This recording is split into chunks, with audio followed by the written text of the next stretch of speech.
and welcome to this episode of Not Just Ghost Stories. I'm your host, Josh, joined by Jackie and Laura. Today, we're going to be talking about Loveland Castle in Loveland, Ohio. It's a pretty interesting and really neat place to visit. Laura, you have some history on it? Well, I do. Okay. The history is more about the guy that built it than the castle itself. So the history of Castle Laroche Laroche, yeah. or Loveland Castle, which is what I'll call it, is not so much the history of the building, but the history of its owner and builder, Harry Andrews. Harry was drafted and served in the army during World War I.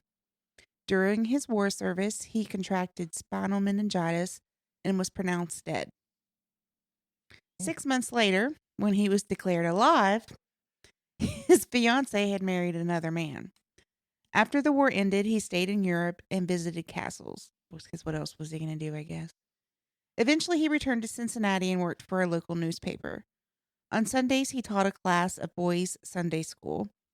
He bought a plot of land along the Little Miami River so the class would have a place to camp, fish, boat, swim, and have little parties.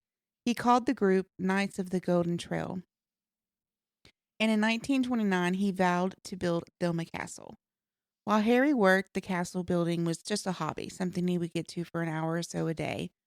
After he retired at the age of 65, in 1954, he began castle building in earnest. He lived at site and at the castle for the rest of his life. The castle is a full-scale replica of the castles he visited in Europe, except for the ballroom, which is 1/5 the scale of the one Harry used as a field hospital in World War I. Most of the rocks in Loveland Castle were taken from the Little Miami River, which is literally like Right there. from here to there, yeah. He kept a running tally of the supplies he used. So there was 2,600 sacks of cement, 32,000 quart milk cartons that he used for a mold to make the cement bricks, 57,000 5-gallon buckets of dirt, and 56,000 pails of stone. The front door of the castle is made up of 3 layers of wood with 2,530 nails. You think he really kept track that good? I think so. The toilet is made of concrete bricks. He also put in a moat, a garden, a drainage system, and a stone wall along the road and the road itself. Harry died in 1981 from gangrene. He was 91, and he left the castle to the Knights.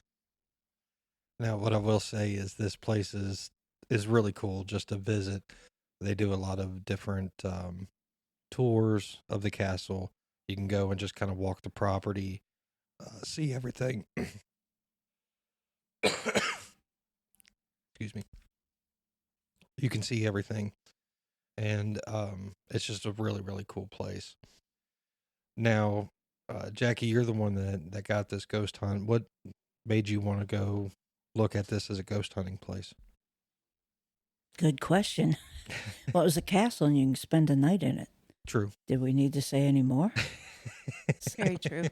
But I would like to, I don't know if they're our audience, but it sounds like Laura was doubting Harry counting. So anybody who goes to the castle and can count the nails in the door, let us know if Harry was right or not. I'd probably say that he was pretty close Yeah. because, I mean, just looking at the door itself, it's a big, heavy door. Oh, yeah. But it's really, really cool. I mean, And there is no way to escape out that door once everyone has gone to sleep without everyone knowing that is true. that you are exiting. But even as you walk around the castle, there is different rock from different places, and it's actually etched into the rock. I believe there is a rock from all 50 of the United States. Yep. As well as like maybe 40 other countries. And some of them are neat looking. They're more like courts and things and The Knights of the Golden Trail is still a viable group, and it is, I guess, worldwide. So Castle Laroche is the worldwide headquarters for the Knights of the Golden Trail. I mean, even, there's three floors to this place, if you want to count the roof. Well, you have a dungeon First floor, second floor. Yeah, and Yeah, in the dungeon area, it's like it's just a small part of the castle, though. it's disappointing. I was looking for, the rack and the Iron Maiden and stuff, and no torture equipment down there at all. No. Disappointment. Yeah, so it only goes through about half the castle, and you go up the stairs. Now, one thing that I remember when we were touring it, he said the stairs were specifically made like they are in the castles in Europe that he toured because they're meant to confuse people either going up them or going down them if the castle's being raided. And what they mean by that, they're actually offset and crooked at certain points, and they can be, And they like go a in a huge step. circle. They go in a circle, and it can be very. You need to hold on. They put in a handrail, and for good reason, because you need to hold on because some of those steps can be rather large. Just trying to go up them or down them, it's almost like rock climbing at a certain point. But it is a really, really cool effect that he put in there from things that when he toured those castles over in Europe.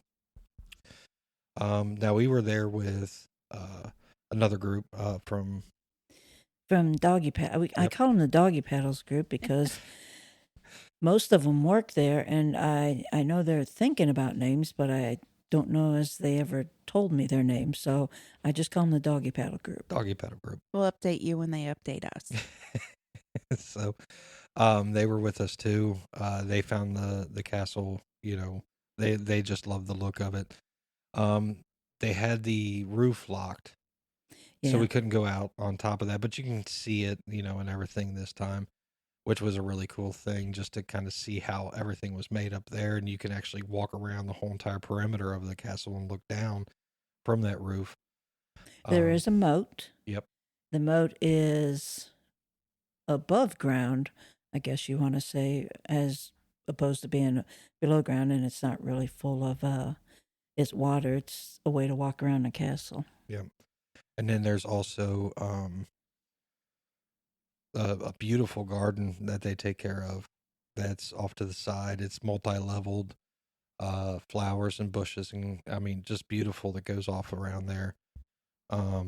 We're gonna pause at the garden more because it's more than what he's saying. Yeah. One whole hillside is like wildflowers, and they actually have bees, bees on site there. How do I know that? Because I entered the wrong side and did not see the sign that said "Do not enter bees at work," and I kept wondering why I kept seeing so many bees. But then when you get down to the castle, there's also like, I don't know, it's almost like outdoor rooms. Mm-hmm. Yeah. And those have different pots with different things. And then the other side is that Josh was referring to is like a castle garden. Yeah. Like it's layered down the hill, and there's, all these walkways, and there's a lot of cement work done in it. So it's quite extensive. There's also like in the very back where it kind of starts meeting the tree line, they've took different trees that have grown over together and made like a cubby hole. It's got like chairs in there. I love gardens, and I was highly impressed. Yeah. Now, inside overall, like Jackie said, if you go down, once you enter the front door, you go off towards your left side. There's stairs that go down to the dungeon area. You're in a big room when you enter. There's another couple small rooms off of there. Yeah.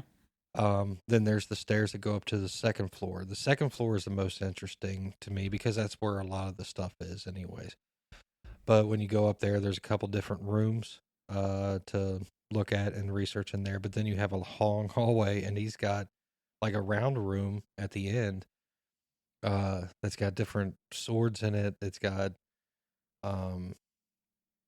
armor, actual knight's armor through there.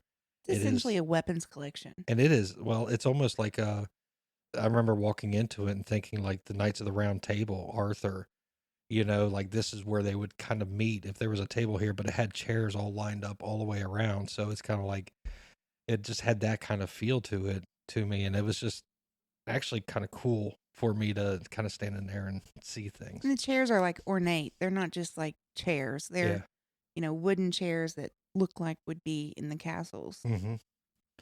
So I'm just trying to give descriptions for you all so you guys kind of understand what we're looking at and seeing here. So now let's get into the ghost hunt. Um, we ghost hunted inside the property, outside the property, around the property, down at you guys went down toward the River, yeah. river and did some stuff down there. So what did we get out of the ghost hunt overall? Do we know what doggy paddles got too? Um, I don't think they got anything. I think they were. It wasn't. To me, it wasn't a night for scientific evidence. We got a lot of stuff that you kind of wondered if some of the suits of armor, the energy around them was different. So did they Especially in that room when there's those two, you could feel something there. But I Yeah. think that, I don't know that, I think it's attached to the artifacts. Yeah. There was that one suit that, it was a little grumpy and stuff, but once I explained to us, we're just here, we're fascinated with the castle, we like it, and it seemed to calm down and everything. So, Yeah. Where I felt almost a flow of energy is in that hallway between the round room yeah, and that one little room that you're talking about. That's where the grumpy guy was in that small room at the end of the hallway, right? yeah, Yeah.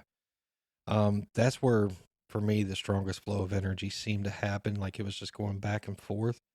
I can't pinpoint exactly where it came from. I sat in there for a while just trying to figure out things and had a K2 and had my recorder going. I never got anything off of it, but it was just like this weird flow of energy that went back and forth in there. Now, downstairs in the dungeon, I had that same type of energy. And I don't know if it was because it was underground Yeah. or if we're surrounded by, the type of rock that he got out and then maybe that held energy. I don't know. could be you had water, water nearby, plus not going to say limestone, but rocks that can carry energy and stuff. So could be a lot of energy there. Yeah. And also, this was built by one man. He did have the knights help him carry rocks and stuff like that. But in reading the history and stuff, what started out as, yeah, we'll help you, let's volunteer after you carry 20 or 30 rocks from down where the river is up a few steps. He didn't get many helpers after that. So he kind of did it all himself. And he did. So, I mean, it is impressive. It really is with the way that it's built, how strongly it's built too, and how impressive this is. I mean, they have pictures throughout the place of him building it. And you're seeing it going, wow, this is kind of awe-inspiring. It's almost inspiring because he just did it as a retreat area, basically, for people. Mm-hmm. You know? Doggy paddles, they left once we were done. yeah. And whenever we can see, I'm like, oh, I've never slept in a castle. We're not leaving. Well, a couple of them had to go. They had to go to work. So Yeah. But I mean, evidence-wise, I'll tell you guys straight out, I didn't get any evidence. There was no EVPs. Didn't really get a whole lot of stuff. Jackie, did you get anything? like I say, again, this was not my first time at the castle. The first time at the castle, in that first room where we sat and were facing the fireplace, it was Tech Jeff, me, Dan, and Tina, and recorders were running, and I got a growl. Not like there was a dog outside growl, but more like somebody growled at you that you really didn't want to get on their bad side. So I have gotten some energy. We did, Dan's very good with the dowsing rods, and that time he was getting answers off. The dowsing rod was moving and stuff, but you couldn't understand the answers, and I just got the impression that there was a spirit of a cat who was playing with the dowsing pendulum and things. So, and I think we did get a couple things off the dowsing pendulums. I also got woken up in the middle of the night. I slept upstairs, and something was in the one corner of the room I don't want to say evil, but strong energy. Really didn't feel like confronting it. I turned down my recorder and I set it on the chair. I'm feeling around. The recorder is set on the chair. I take my hand away, but I could catch it if it fell. Didn't do anything. So I lay back down. I didn't bump the chair. The floors are stone, so it's not like you get a lot of vibration. I lay back down. I got my sleeping bag and covered up. My recorder fell off the chair. Yeah. So, did I get besides the and that trip, besides the EVP of the ground, didn't get a lot. This current trip, you get a lot of there's something there, but you didn't get. I believe we tried the Donner, didn't we? We tried the Tried Donner. dowsing rods. Mhm. We weren't getting a lot of strong hits. It was more by feel, you Yeah. know, because I can remember walking outside in that moat area, back at the back of the castle, and I'm like walking through there going, man, something's weird. And this is one of the places where we decided to try a trail cam that you had gotten. And we had set up a regular camera in there too, just to kind of see, you know, how this trail cam does. And we'd set it up in that area because it went through and then it turned at a 90-degree angle back on the side of the castle itself. And I don't think we got anything off of it. But how did the trail cam come out to work for a ghost hunt? That's right. We did every time. We set up several cameras, GoPros. Yeah. And wherever there was a GoPro, I put a trail cam because a trail cam is motion sensor. So is a spirit going to trigger the trail cam? But in case it didn't, I wanted to make sure I had a GoPro there. And I thought this is a good place to experiment with this stuff and to see, can we go on a ghost hunt somewhere, set a trail cam up and be comfortable with that it's going to get us all the information. And the trail cam, of course, the GoPros are always on. The trail cam did have a lot on it. If I saw anything, it was us walking by, maybe a bug. A couple times, I don't know what triggered the trail cam, but nothing showed up on the trail cam. Nothing showed up on the GoPros. So it was a good experiment that, yes, the trail cam is going to come on. But no ghost walk by, so I still don't know if the trail cam will come on when there's a ghost coming. Yeah. So it's something that we're still kind of working with. Yeah. We've tried trail cams on a couple others that we've done. One to kind of go back to Randolph, we tried a trail cam outside. Yeah. I remember setting that thing up. I mean, it was perfect. It didn't move. It was perfect. And somehow the next morning, It was up against the building. it was up against the building, not where I had set it. It was actually on the ground, Yeah. up against the building. So Yep. we don't know what happened there, and it didn't catch anything. So- No, but it did keep coming on, but all you're doing is looking at the sky. You know, when we go there again, we should put one in the same spot. And then put a GoPro. back a little bit Yeah. further from it to see. So that's something you learn about things, you know. But one thing we're going to talk about Loveland as a whole. You know, I've been to Loveland quite a few times. It's a neat little city. It's smaller, you know. It's on the outskirts of Cincinnati, but they do have a legend of the Frogman in Loveland also. And that legend is actually pretty cool.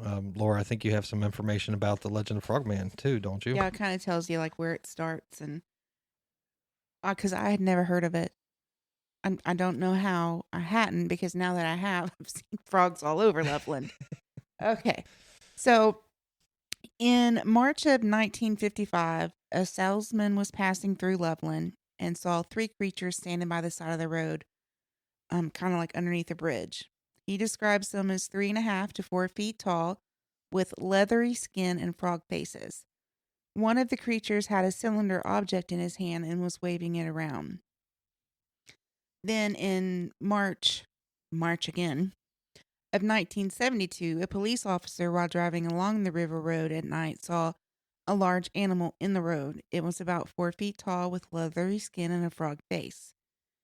when it got to the guardrail on the river side of the road, it stood up on its hind feet, climbed over the guardrail, and walked into the river. 2 weeks later, another officer cruising the river road spotted an animal in the road. He shoots it, puts it in his trunk, and takes it back to the station to see if it was what the first officer had saw. Some versions of the legend say that he identifies the animal as a tailless iguana. Some version said that he never ID'd the animal until recounting this story in 2002 in an interview. The last sighting of the Loveland Frogman occurred in August of 2016, not March, when 2 adults were down by Lake Isabella at night and saw a huge frog in the lake with red glowing eyes. They took a photo of the creature and watched as it rose up on its hind legs and walked off. The town of Loveland has embraced the urban legend, and every year in March, I guess in coming up March 6th of 2026, you have on here? Yeah. They're going to hold the Loveland Frogman Festival. Chateau Laroche has a small fenced-in area in their garden there in the front that we talked about, with a fountain and several frog statues paying tribute to the Frogman. Mm-hmm. They also, in the castle, they have a picture of the Frogman walking up to the castle. Yeah, it's in one of those rooms off the moat and stuff. Mm-hmm. And I believe in that one he has a top hat on. Yes. Yeah. He does. And it's pretty, funny, the Frogman. And we just drove through River Road. Yeah. A couple times just to kind of see if maybe something would happen. It's one of those things we're going to go back and do some more investigation on this, because it's pretty cool. If I want to see Frogman now, who's to say it isn't some guy that doesn't have a butt that's just in in leather pants. I don't have a butt, and I probably look like a frog from the back. Who knows? Well, let's get you some leather pants and let's find out. Maybe I can be out there with my people. Stay tuned for those pictures, people. Do you think we'll still need suspenders? Leather suspenders are always needed. So, the legend itself is pretty cool, and Loveland embraces this legend. I did ask the guy who was taking our money and giving us the tour, and he actually did not come from Loveland. He moved there as a kid, and he said the first time he heard of it, they were doing reports like who's your hero? And some kid did the Loveland Frog, and he thought, well, man, that kid's going to get in trouble. But everybody in the class knew what he was talking about and stuff. So the town has just embraced the legend and stuff. Yeah, the legend of the Frogman, kind of like the Mothman. They down there at Point Pleasant. Yep. They've embraced Mothman down there too. So when you start to get these legends, they're pretty funny how they pick up and how they start to roll. But the biggest thing is it true? Is it not just a legend? Is this an actual story that somebody saw? So the most recent sighting was 2016. I mean, it's hard telling exactly what's going on there. Well, the first sighting, I mean, the guy probably would have been okay. I saw this frog looking standing on 2 feet, but when he gave him the wand to wave around, it's like I think he's been drinking or sniffing something too much. So I like how when finally a second cop, he's like, I'm just gonna kill it. Yeah. But the thing is, on that one, he killed it, put it in his trunk, took it back, and asked the other guy, "Is this what you saw?" But nobody else has seen that. And I have to say that a 3 to 4 foot iguana that doesn't have a tail is one monster iguana. Yeah, I mean, usually iguanas. right? Isn't their body kind of like? Well, they can get big, but iguanas can get huge. Yeah, but the tail makes up the large part. The biggest thing is he said that he saw it stand up on 2 feet. To go over the guardrail. Why wouldn't the iguana just go under the guardrail? Exactly. They can, and they can actually run pretty fast. You know, if they get moving, an iguana, even without a tail, they can get running pretty fast. However, and the only reason I know this is I watch documentaries, iguanas cannot swim without their tail. So there's no way it's going into the river or it's drowning. One of the two down there. So, and then who has that many iguanas? I mean, Yeah. yeah, it's kind of the way I see it. Not here. Yeah, not here. But it's great the way the whole town has embraced it. I think it's great. It's fun. Yeah. Why not? Yeah. And it's something that, like, I want to go back. The Little Miami feeds to the Ohio River. And who knows what's in the Ohio River? Well, I haven't talked to Tech Jeff, but I like to we have a boat, and I'm not a boat person, but to go on Lake Isabel to look for the frogmen. Yeah. Yeah, take the boat and do that. We can, I mean, that's. She's agreeing to get on the boat with you, Tech Jeff. You should take it. But the boat's going to go real slow. Make sure you take some anxiety meds for her. Bourbon. It's called bourbon. It's called bourbon. So, and we've missed the festival. I believe March 6th. I don't know. I think I was on a ghost hunt. I don't know if we were on a ghost hunt, but yeah, I mean, they have the missed it. festival every single year. Yeah. That I know of. They have it in, like, it's like different places of, like, they have like one main gathering area, and then they have all this other little stuff around for it too. But again, Loveland Castle, which is one place, we looked at it and went, they got the frogman walking to Loveland Castle right here, on a picture. Wearing a top hat. And if you're ever in the Cincinnati area, Loveland Castle, I believe they're open 7 days a week. They are. I think it's a $5 donation or something to go in. And you can actually go inside and, walk through the gardens and do all that. Well, my boss at work, our boss, he actually called us and said, can I borrow a couple pieces of equipment? Because they were going through there at daytime and they were allowing them to, kind of check some stuff out. Yeah. So they're open to you doing investigations just whenever. Yeah, they're pretty laid back. They're really nice. And that caretaker, he lives like as you pull in, there's a house. Mm-hmm. So, there's somebody always on property. Yeah. And just as a warning for all you people, his boss did not believe in ghosts or anything, but till he hung around with us for a while. And matter of fact, the last boss we converted him too. We did. So it's dangerous to be around us, I think is what she's We're saying. Contagious. I mean, but one of my final thoughts on Loveland Castle is it's a cool place just to go visit. It's affordable too. It's affordable. It's a good place to go ghost hunt, especially if you're brand new at something like this. Yeah. In order to try to figure things out and try to learn how to do things. Even trying different experiments to see what happens. With those, kind of like what we did with the trail cam and the GoPros. If you're unsure and you don't want to take it to some place like, Hinsdale or one of the big name places, because you're like, well, what if I'm just wasting this? Go to a smaller place, and Loveland's one of those good smaller places to try.